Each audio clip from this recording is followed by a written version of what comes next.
Mesdames, Messieurs, bonsoir et bienvenue dans ce 1945. À la une de l'actualité ce soir, l'école sénégalaise vers une nouvelle crise, des perturbations en vue. 2 semaines après la rentrée, face à la presse ce matin, le syndicat autonome des enseignants du moyen secondaire du Sénégal avertit. Une lutte syndicale d'envergure est prévue pour faire respecter le protocole d'accord signé avec l'État. Il y a de cela 3 ans, vous entendrez le secrétaire général national du SAEMS, El Hadji Malick Youm, dans ce journal. Défense et sécurité des acteurs outillés pour mieux faire face aux menaces sécuritaires. C'est l'objectif final du cours inaugural de la session 2021-2022 du Master Défense, Sécurité et Paix du Centre des Hautes Études de Défense et de Sécurité, compte rendu à suivre tout à l'heure. Et ce fut une longue nuit pour la famille Fati de Guédiawaye et la tristesse au bout. Une des filles de cette famille, Adama, elle avait 45 ans et souffrait de diabète et d'insuffisance rénale, tombée dans le coma. La famille a fait le tour de beaucoup de structures sanitaires avant d'être admise un peu trop tard dans un hôpital de la place. La frustration et la déception, les seuls sentiments de cette famille éplorée. À suivre le récit de l'un d'entre eux dans ce journal. C'est une fenêtre sur le sport ce soir. Dans Fenêtre d'Afrique en Guinée, DJ Six quitte la tête de la sélection du Sili national. Et si certains Guinéens s'en réjouissent, beaucoup d'inquiétudes et de questionnements sur le profil de son remplaçant font écho. À suivre les précisions de notre correspondant permanent à Conakry, Mamat Mouktar Soirée, en fin d'édition.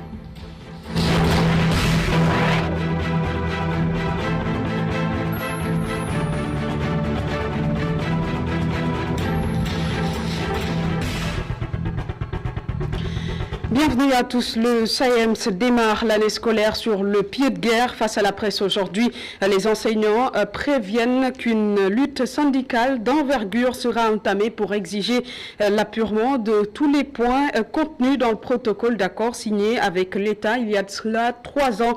Écoutons à ce propos El Hadji Malick Youm, secrétaire général adjoint national du SAEMS, au micro de Seydina Mbaye. Le SAEMS dénonce par ailleurs les augmentations faramineuses notées sur les frais d'inscription dans la plupart des établissements, ainsi que la recrudescence de la violence au sein de l'espace scolaire. Le SAEMS exige l'application stricte des textes en matière d'inscription et la restauration de l'éducation aux valeurs et aux règles d'éthique et de discipline au niveau de l'espace scolaire. L'analyse globale de cette situation amène le SAEMS à décliner des perspectives claires pour l'année scolaire 2021-2022. Ainsi, pour sortir le gouvernement de ce mutisme et cet immobilisme dans lesquels il s'est enlisé depuis quelques années, malgré les innombrables sacrifices consentis par les enseignants du Sénégal, grâce à une participation remarquable à l'effort de guerre national contre la Covid-19, le SAEMS appelle tous les soldats du savoir au front pour engager la lutte syndicale.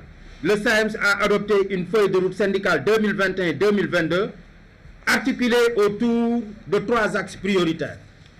Le premier axe, c'est d'engager une lutte syndicale d'envergure pour exiger l'appurement du passif social des accords de 2018 et exiger également une école de qualité au Sénégal.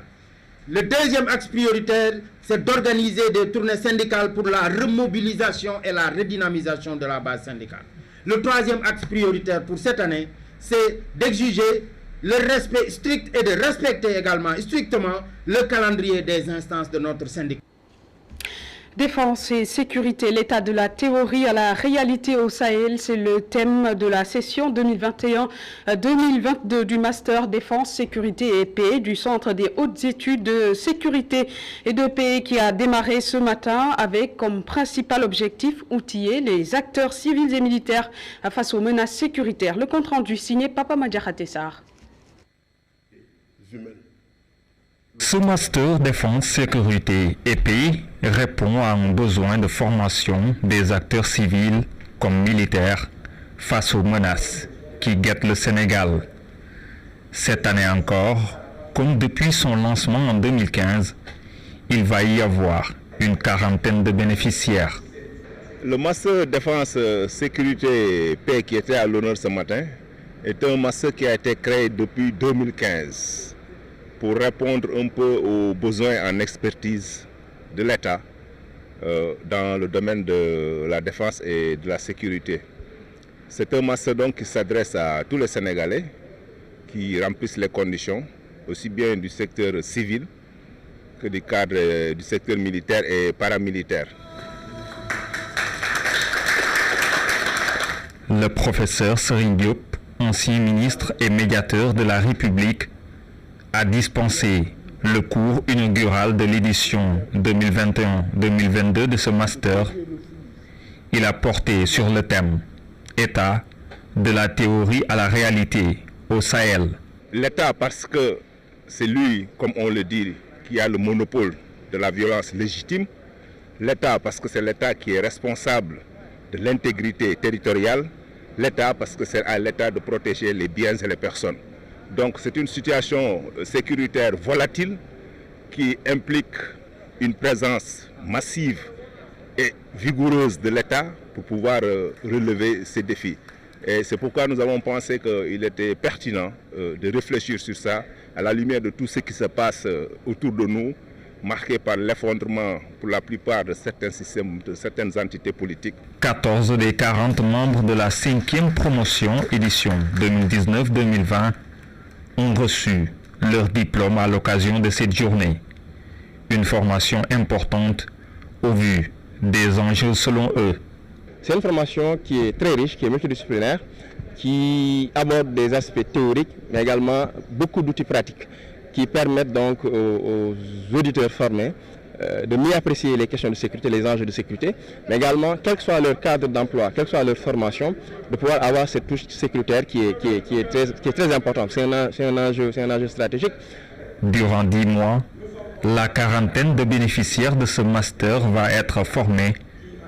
Objectif, les rendre opérationnels sur les questions de défense et de sécurité pour la préservation de la paix dans la zone. Et ce cours inaugural était l'occasion pour le ministre des Forces armées de saluer une formation bien adaptée aux nouveaux enjeux sécuritaires. D'après Maître Sidiki Kaba, celle-ci va doter le Sénégal de ressources humaines de qualité pour mieux faire face aux risques et menaces sécuritaires dans le Sahel, mais aussi en Afrique où les États sont encore fragiles. Maître Sidiki Kaba au micro de Papa Madjid Khatessar. La formation que vous allez suivre à partir d'aujourd'hui revêt une grande importance parce qu'elle contribue au renforcement du vivier d'experts militaires et civils nationaux de haut niveau dans les domaines de la défense et de la sécurité. Notre sous-région reste marquée par des risques et des menaces complexes qui ont fini de faire de la sécurité une préoccupation majeure pour les États et les populations. En effet, le terrorisme et la criminalité transnationale organisée constituent des menaces à la paix et à la sécurité du Sahel.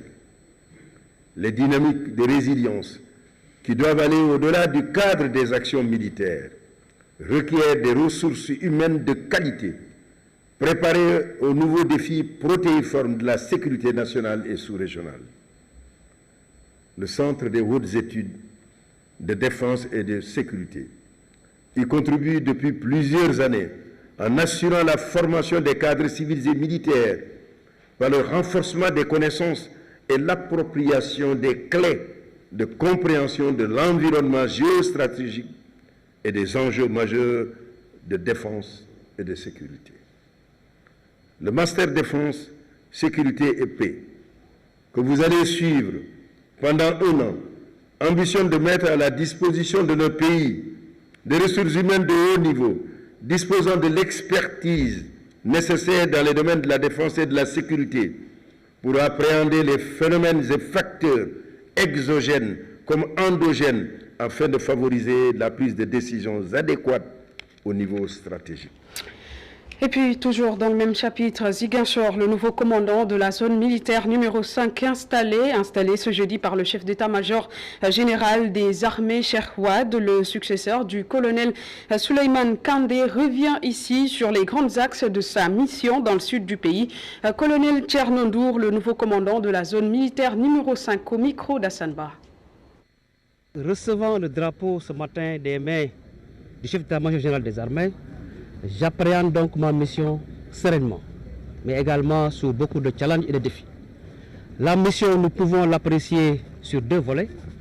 Une mission de zone, mission originelle, commune à toutes les zones militaires et qui peut être donc définie comme la défense de l'intégrité territoriale dans les limites de la région de Ziguinchor, la participation au maintien de l'ordre et bien entendu la contribution des armées donc aux institutions en cas de sinistre. Le deuxième volet, et ce volet-là ce qui est le plus important, c'est la mission opérationnelle, centrée autour de la sécurisation des populations, de leurs biens et de leurs mouvements. Si vous lisez cette mission, vous allez donc deviner un ensemble d'actions et de choses à faire que nous militaires pouvons faire seuls, mais de plus en plus nous le ferons avec les autres FDS, dont je salue la présence ici ce matin sur les tribunes, mais également donc au niveau des troupes FDS à qui d'ailleurs j'exprime mon engagement à continuer la collaboration franche qui a existé entre les forces armées et les autres démembrements donc de sécurité qui interviennent ici, chacun dans ses domaines de compétences, dans ses responsabilités et ses prérogatives. Je vous le disais dans les titres, elle s'appelait Adama, avait 45 ans et souffrait de diabète et d'insuffisance rénale. Tombée dans le coma dans l'après-midi d'hier, elle a été transportée d'hôpital en hôpital à Dakar sans jamais être admise. Et c'est finalement après minuit qu'un établissement sanitaire a accepté de la recevoir. Et là, c'était déjà trop tard.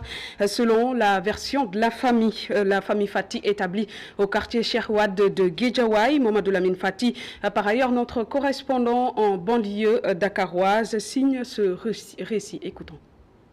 La situation, c'est vers les coups de 14h, 15h que ma sœur a piqué une crise. Donc, comme elle était asthmatique, en plus, elle avait des problèmes de reins, donc c'était un peu difficile. On a appelé les sapeurs-pompiers, ils sont venus quelques minutes plus tard. Arrivé à l'hôpital Roi-Baudouin, malheureusement, le médecin nous disait aussitôt il faut l'évacuer. Donc on lui a dit, mais d'abord, avant d'évacuer une personne, il faut d'abord la regarder, voir et faire un diagnostic de savoir qu'est-ce qu'elle a.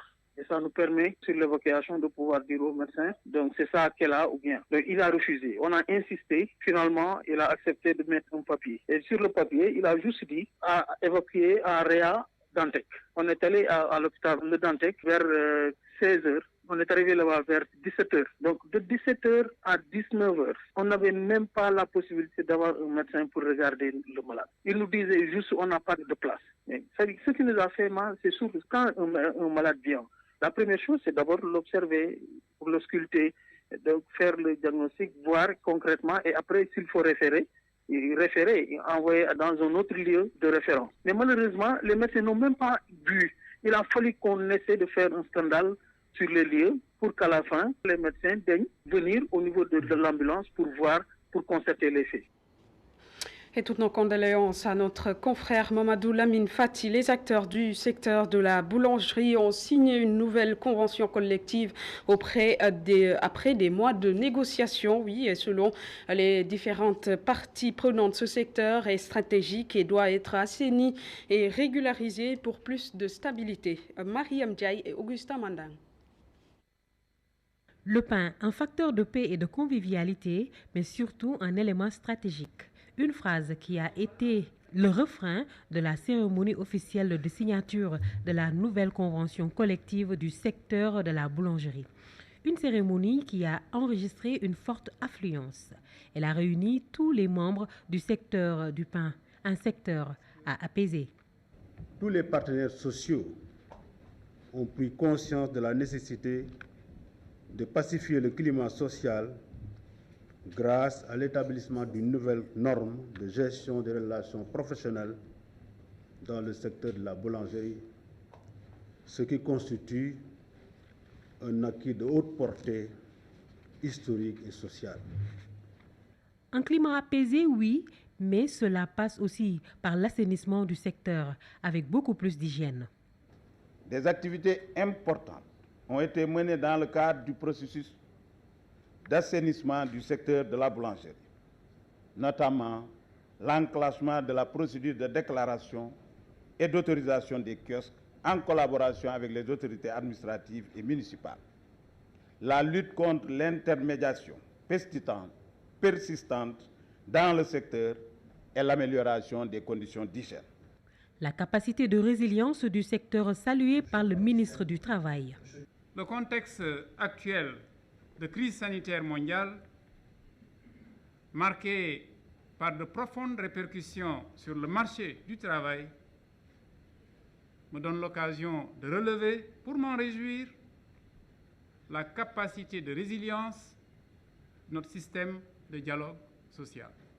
Apaiser, assainir et régulariser le secteur de la boulangerie au Sénégal est plus que urgent pour contribuer à la paix sociale, ce qui passe par de meilleures conditions de travail.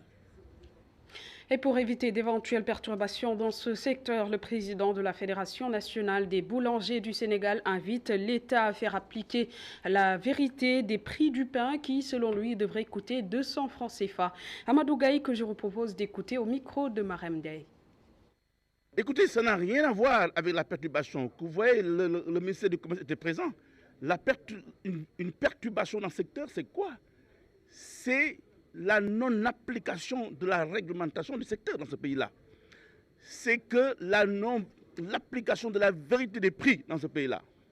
Vous savez, aujourd'hui, au moment où je vous parle, le prix du pain devait coûter 200 francs. Les boulangers ont accepté de souffrir au moment où je vous parle. Il faudrait quand même que le gouvernement du Sénégal essaye d'appuyer nous les boulangers. Nous souffrons, nous sommes en train de souffrir. Pourquoi une réglementation qu'ils ne peuvent même pas appliquer? Comment on peut signer des arrêtés, des décrets et que vous n'acceptez pas de l'appliquer? Je dis bien, vous n'acceptez pas de l'appliquer. Et nous parlons des hydrocarbures. À présent, Petrosen lance sa première station à Diamniadio et tous les services relatifs à la distribution, à l'entretien et au bien-être du client sont disponibles. Cette station de Diamniadio est la première d'une longue liste de services proposés par Petrosen dont l'ambition est de couvrir tout le Sénégal. Reportage signé Babacar Seck. Petrosen a inauguré sa première station-service à Diamniadio sur la route de Mbour. L'entreprise nationale de pétrole se lance ainsi dans la distribution des hydrocarbures pour permettre aux Sénégalais de s'approprier ce service.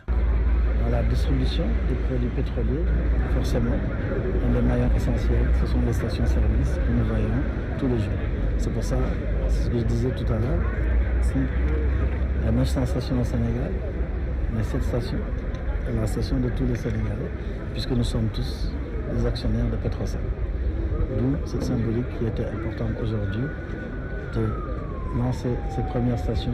Une qualité de service irréprochable et un large choix qui va de la pompe à l'entretien ou encore la restauration seront proposés.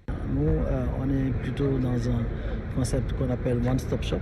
Donc vous avez la possibilité de trouver dans un même endroit tous les services dont vous avez besoin. Ça, ce n'est qu'une partie de l'histoire. La deuxième partie de l'histoire, et c'est ça qui est le plus important, c'est nous voulons être des partenaires de choix surtout basés sur une qualité de service irréprochable. S'assurer qu'à chaque fois qu'un Sénégalais rentre dans une de nos stations, il reçoit le meilleur service possible. C'est ça qui fera la différence, c'est ça qui attirera les Sénégalais dans les stations de Petrosen. Petrosen a pour ambition le maillage du territoire national. Notre ambition, c'est d'être présent partout au Sénégal. Donc, parce que comme je vous l'ai dit encore, la vision, c'est que l'énergie soit accessible à tous, soit disponible pour tous. Donc, notre ambition, c'est de couvrir vraiment tout le territoire sénégalais, afin qu'aucun Sénégalais n'ait à faire plus que 20 km pour aller trouver des produits pétroliers. Donc, c'est là notre ambition. Selon le directeur de Petrosen Trading et Services, à partir de 2023, avec l'exploitation du pétrole au Sénégal, le prix des hydrocarbures va certainement connaître une baisse. Et en politique, le dépôt des dossiers de candidature en vue des élections locales a démarré ce matin. Après cette étape, s'en suivra la vérification de la recevabilité juridique avant de publier les listes. Plus de précisions dans ce dossier signé Boubacar Dieng. Du 29 octobre au 3 novembre 2021 à minuit, les candidats indépendants, coalitions et partis politiques peuvent déposer leur dossier de candidature au niveau des différentes commissions de réception installées dans les préfectures et sous-préfectures. 48 heures après la date de clôture des dépôts de dossiers, c'est-à-dire entre le jeudi 4 et le vendredi 5 novembre, vient l'étape de la recevabilité juridique. En d'autres termes, les commissions vont vérifier les dossiers dans le fond et statuer l'éligibilité des personnes investies. Leur nombre seront passés au crible. Si toutefois des dossiers sont incomplets, une notification est envoyée aux candidats concernés dans les 48 heures. Ils auront ainsi 72 heures pour modifier les documents qui font l'objet d'erreurs matérielles. Si jamais cela n'est pas fait à temps, le préfet peut prendre un acte pour rejeter le dossier. Mais avant cela, il doit le notifier par écrit. Le candidat peut attaquer la décision du préfet en cas de contestation. L'une des dernières étapes est celle de la validité des dossiers de candidature. Les préfets et sous-préfets vont prendre des arrêtés portant publication des listes validées au plus tard 70 jours avant le scrutin, c'est-à-dire le 12 novembre. Une autre étape, et pas des moindres, celle de l'arbitrage des couleurs pour voir si des candidats, coalitions de partis ou partis politiques n'ont pas utilisé les mêmes couleurs. Pour le moment, les commissions de réception de dossiers sont à pied d'œuvre pour la réception de dossiers. En attendant la publication des listes finales, les tractations vont bon train. De la littérature dans ce 1945, Le Nègre au XXIe siècle, un ouvrage d'autofiction où son auteur appelle à la catharsis. Dr Pape Moussa Samba invite les descendants de colonisés à dépasser le complexe d'infériorité. La cérémonie de lancement de son œuvre s'est tenue ce jeudi à l'Institut français. À l'UNSO, compte rendu. Le Nègre au XXIe siècle. Un ouvrage d'autofiction de 200 pages. L'auteur parle de catharsis et interpelle le peuple noir à plus de responsabilités. Dans ce livre, il est question de l'histoire d'un jeune africain qui, pendant toute sa vie, a senti quand même le poids de cette souffrance qui est due à l'esclavage et à la colonisation. Alors, cet enfant qui, tout petit, a déjà, assisté à une scène. Alors, il raconte l'histoire de Kunta Kinte qui a été arraché à sa terre. L'ouvrage livre à la jeunesse la bonne information sur des questions qui les taraudent. Le néocolonialisme, la colonisation, le panafricanisme, il leur permet de mieux appréhender le futur de l'Afrique. Au niveau de la jeunesse africaine, c'est l'accessibilité de l'information, parce que le livre est truffé d'informations exactes et savantes sur vraiment les grandes questions qui taraudent aujourd'hui l'esprit des jeunes Africains. Nègre, un mot considéré par d'aucuns comme péjoratif, l'auteur en a une toute autre perception. Le terme nègre a été utilisé sciemment, vous voyez. On me dira que je suis un provocateur, c'est pour choquer. Oui, je l'assume, c'est pour choquer. C'est surtout pour pousser les Africains, les Afro-descendants, les descendants des esclaves, les descendants des colonisés, à réfléchir sur la situation actuelle de l'Afrique, la situation des Noirs. Vous voyez, pour montrer que peut-être, entre-temps, il y a eu évolution, c'est fini l'esclavage, c'est fini la colonisation, mais les Africains souffrent toujours de leur couleur. Le Nègre au XXIe siècle parle de la place du noir dans l'histoire et dans le monde. Une problématique fondamentale pour une approche moins émotive face à la réalité géosociologique de l'heure. Je croyais à un moment donné qu'il était...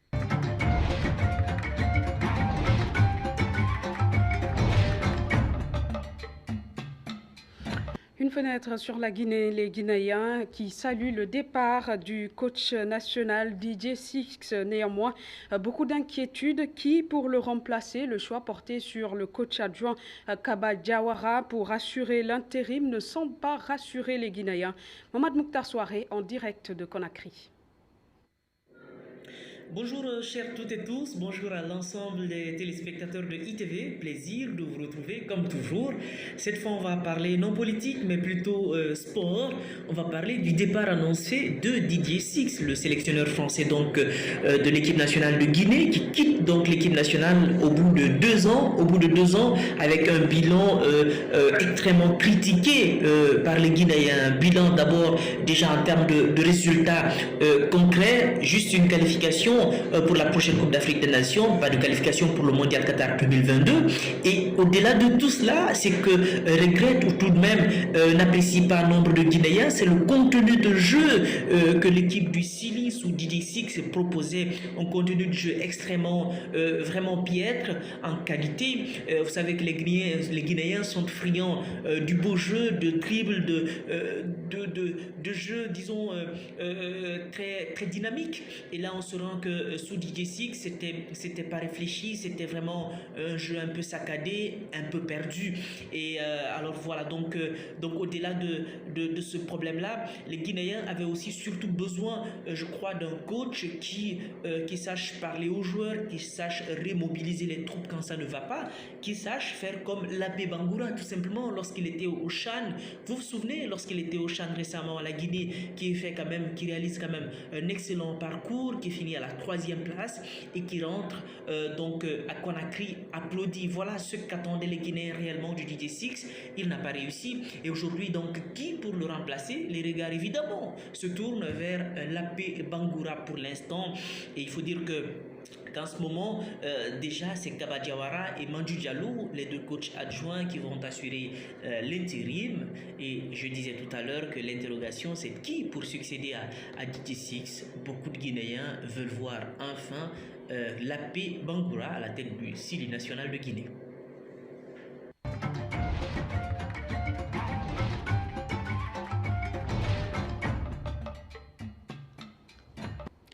Merci Mohamed Mokhtar Soiré pour toutes ces précisions sur cette fenêtre que se referme ce 19h45. Merci de l'avoir suivi et très belle soirée en compagnie des programmes d'ITV.